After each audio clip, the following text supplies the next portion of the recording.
Hi guys, hi, how's it going? How you doing today? Hopefully today finds you well. Today I am doing the next palette review in my palette roulette series, in which I choose a palette that I have in my collection that you might also have in your collection.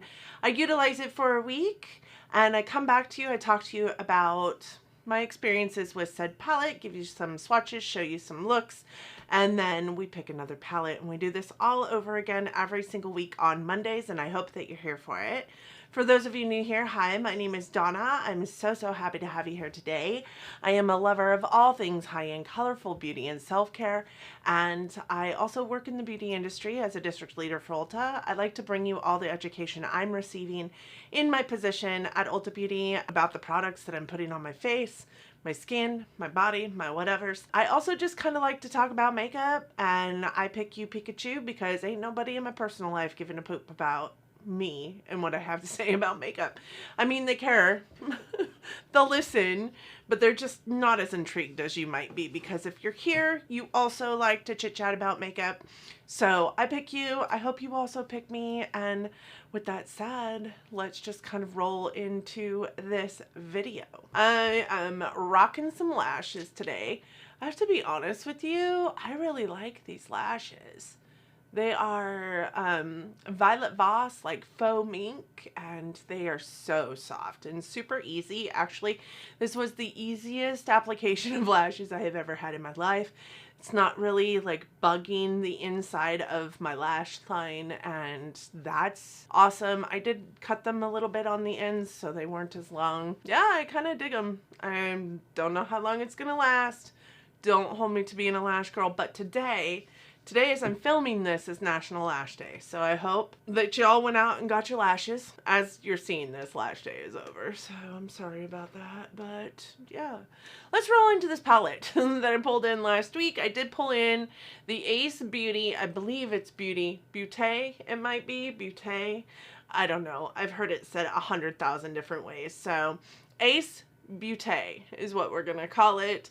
This one is the Blossom Passion palette, and this was one of 4 palettes in the Paradise collection, which I do have 2 other Paradise collection palettes that I have reviewed here on this channel. I will go ahead and link those up in the cards for you. I will also show you those palettes at the end of this, but this is what this palette looks like. So you can see that the packaging of this palette is a really soft, like beautiful, almost like hot pink color. It has coral and cream colored flowers over the top of it. These are not like raised in any way, but this centerpiece does have a little bit of tactile like bits to it. The back of the palette looks like this and the spine looks like this. I think the back of the palette and the spine look more hot pink than the rest of the palette. And I think that it's that way because of the like light toned roses and florals on the front of the palette. They kind of make the pink on the front of the palette look a little bit more subdued. The back of the palette doesn't have anything on it but the website that you can find the palette on, the Ace Beaute .com website. It does have a mirror on it, and these are the shades. There are 12 shadows in this palette, and all 12 of these shadows kind of range on the pinky purpley red side. Packaging is cardboard. The magnet is actually a pretty sturdy magnet. I do think that this would be a great palette for travel because the shadows in here are pretty firmly pressed. They're not super fragile, but also the magnet on this palette is pretty stout. It's a great magnet on this palette. The cardboard is just that. It's just cardboard, so it's going to travel like any other cardboard palette does. This does have 4.8 stars on Google reviews with 38 reviews.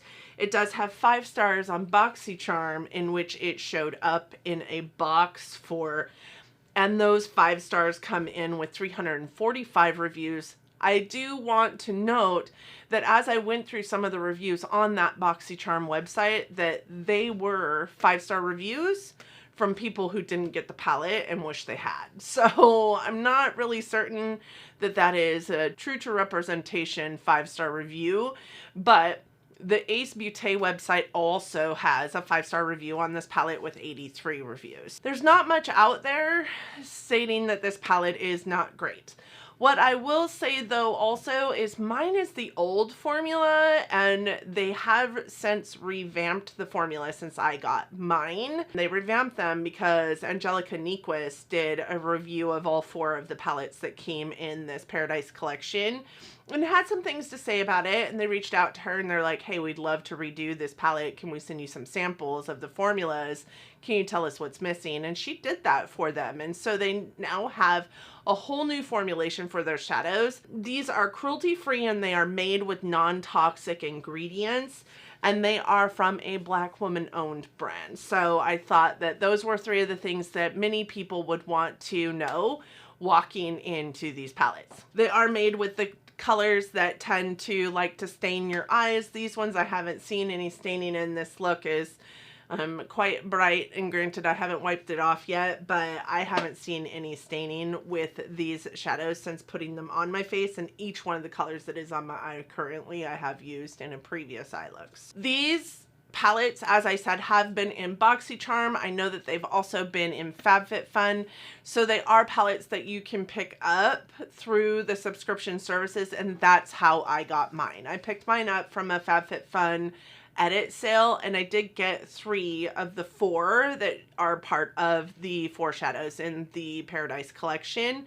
I have reviewed both of these. As I said, I will put them up in the cards as well. But this one is Paradise Fallen, and it is purple and just so pretty. I think that this palette was a really good palette. There was like the silver in there I wasn't super stoked with. There was a couple shadows in there I wasn't super stoked with.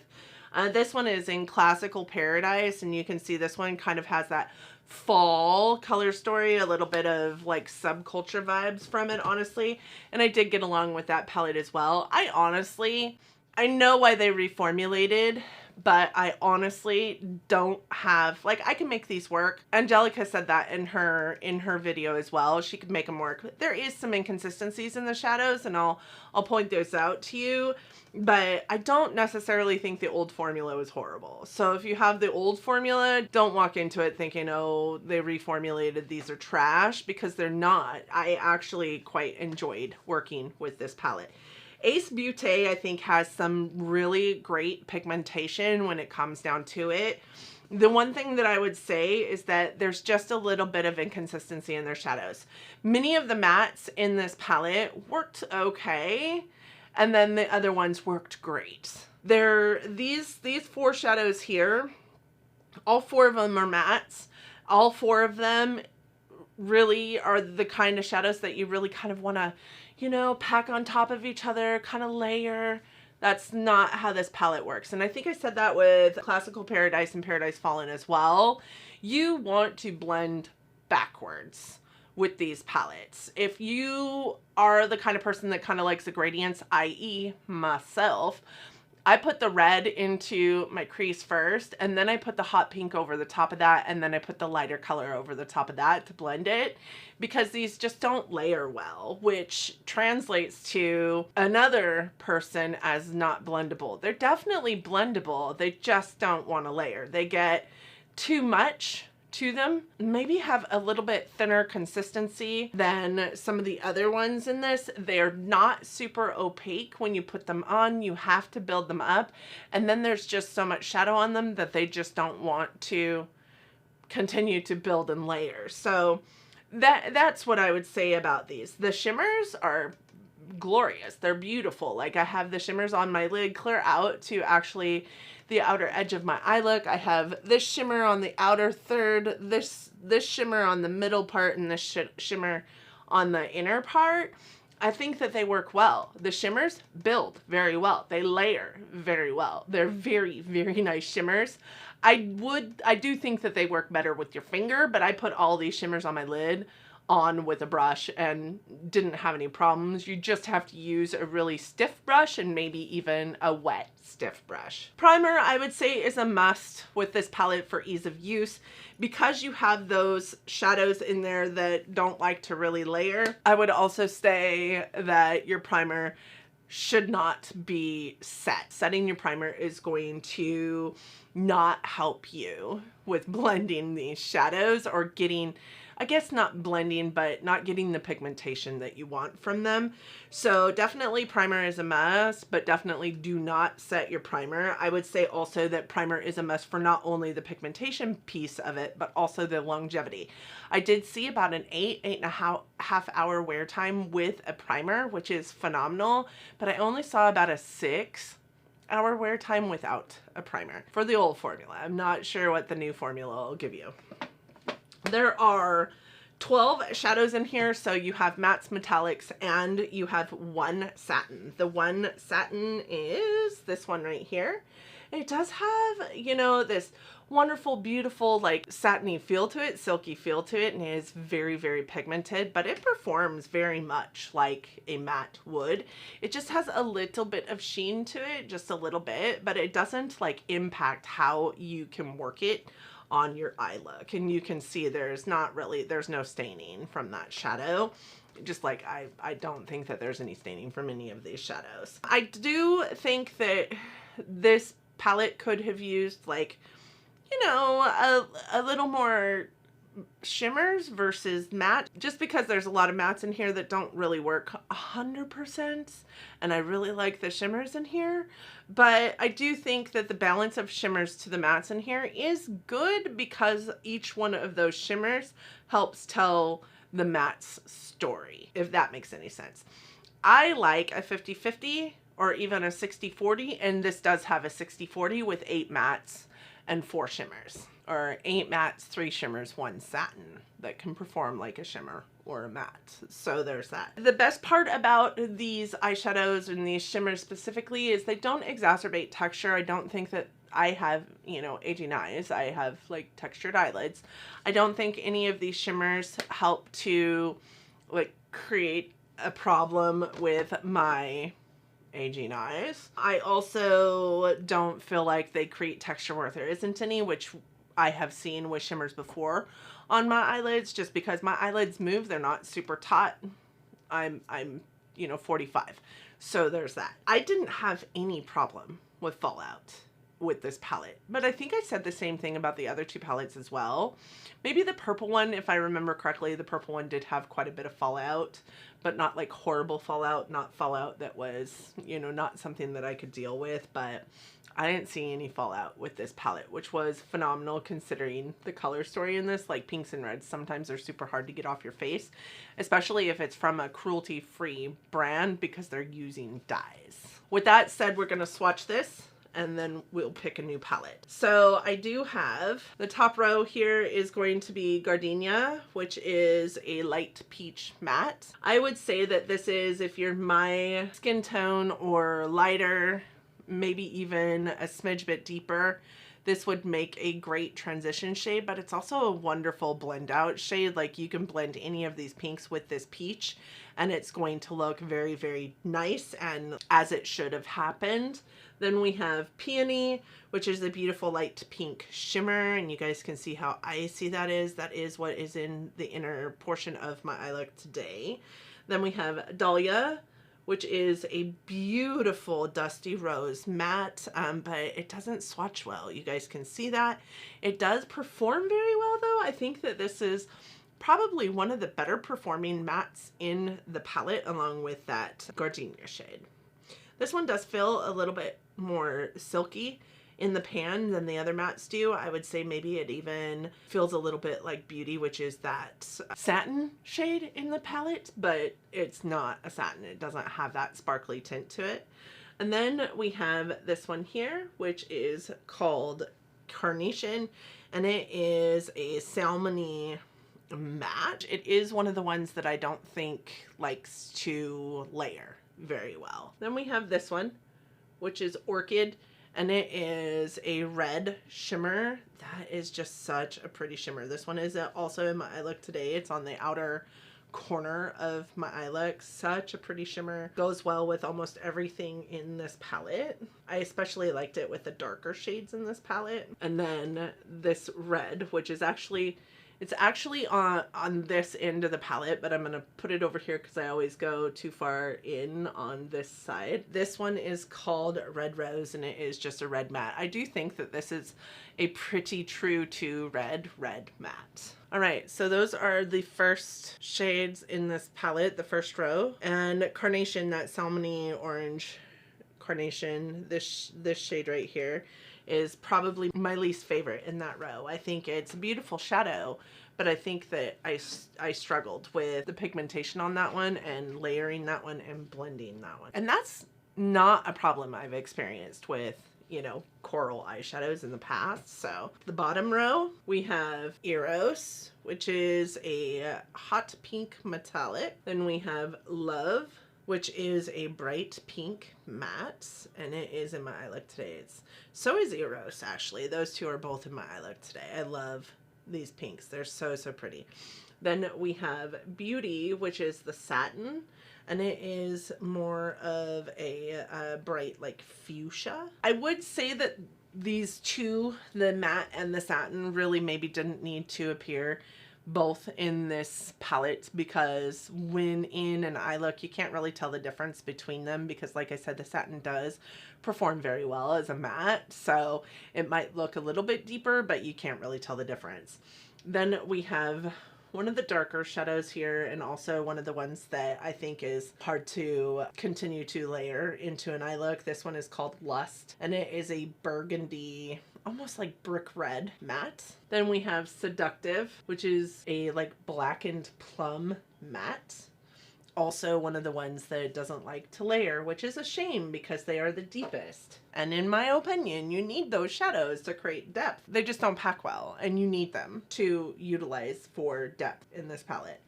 And then we have Desire, which is the last one in the palette, and it is a really pretty deep, like, fuchsia matte. This one definitely shows in an eye look as a pink. It definitely shows more pink than the red, but I would say that they could be interchangeable in an eye look. And I really do think that it's beautiful.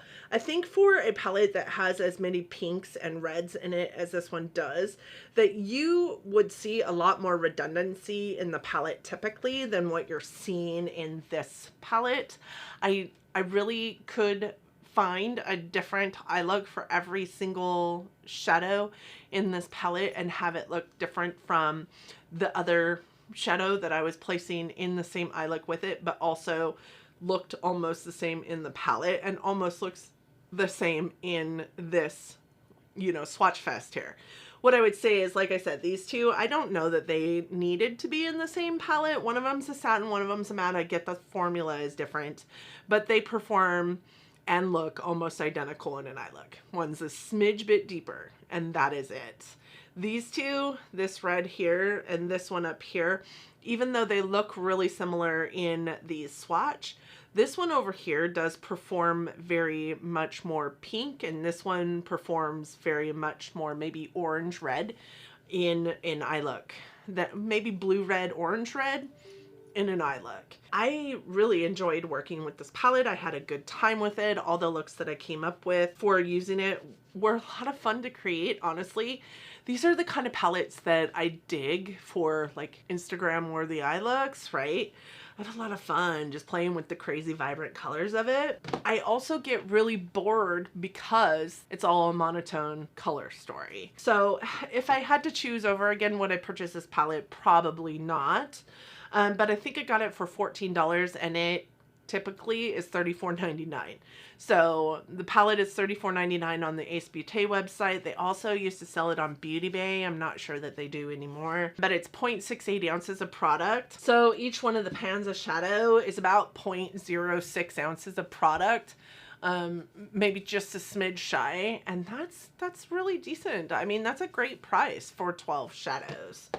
And it is an American indie brand, so you're going to pay a little bit more with an indie brand. I really enjoyed the palette. I had a lot of fun with it. And would I suggest it? I haven't tried the new formula, and that's all you could get now. As far as the old formula goes, I don't know that I would suggest it, because if I'm honest, like, I think the by Beauty Bay formula is better. But I do think again, this is the old formula and I have no idea what the new formula is like. Just when it comes to like a red pink palette, this is probably not the one I'm going to pull for. But I do think that it was a fun palette to play with, and I do think that it was worthy. I think that at $34.99 is not a bad price for the shadow quality that you're getting from these shadows. I would be interested to try their new formula to see like if there is like this giant difference in how they work. So if you've used the new formula and the old formula, tell me what you think of the differences in the two, because I haven't. So there's that. I do think that it's a wonderful palette. I do think that there is a little bit of inconsistency with the mattes. I think the shimmers are beautiful. Long story short, would I recommend it? Probably not, but I would also not say that it was a bad palette if somebody asked me about it. So with that said, I'm going to go pick a new palette and I will be right back. Okay, so doing this eye look today inspired me to try and play with some color again, so I am pulling a rainbow palette. I also am feeling some kind of way about Glamlight. I don't know. I miss Glamlight. They have an amazing formula. So I do want to play with some color again, so I'm going to pull in the Glamlight Paint Pro palette. And you guys, when this is just the box for it, that is what it looks like. And when when this first got shown out into the world, I was like, oh my God, that is the cute. I'm a painter. I love to paint. That is why I actually started doing makeup, because I was like, I'm a painter. I can do this. I can play with this on my skin. Maybe not as good, but I was like, that is the cutest thing I have ever seen. So I bought this one, and I bought the bigger one that I think is more matte than this one is, but this is what the palette looks like. It has a beautiful array of all these gorgeous matte shadows, and then it also has all these beautiful shimmers. So this one looks a little bit duochromy. This one honestly looks a little bit duochromy, so I'm really excited to put this on my face. I hope that you guys are also excited to watch me put this on my face. Maybe not watch me put this on my face, but see the looks that I come out with it. You know, when I review it, it also came with a brush. So I'm going to put this brush into my little repertoire up there of brush craziness. And this is actually really soft. It feels like a really good packer. So I hope that you guys are interested in watching the review on this palette. And if you are, I hope that you'll want to subscribe before you go, hit the notification bell so you're notified every single time I upload. Can you believe we're almost done with February? I'm a little astounded actually, but also super stoked. So next month we get full travel, 3 or more business partners in the business together, 3 or more stores a day, which I'm so excited about. With my geography, I can't hit that kind of market share, but I'm so ecstatic. My leader will be with me the first week I'm out. I am just so excited. And then after that, FLC at the end of April. Again, so excited. So I can't believe February is almost done, but I'm so excited February is almost done for that reason. I hope 2022 is treating you all kindly. I hope you and yours are well. I hope that you're staying safe out there, and I hope that you're getting along as best you can in this crazy, chaotic world that we're living in right now. I hope that you are loving each other, but loving each other from afar. And until next time, bye, my friends.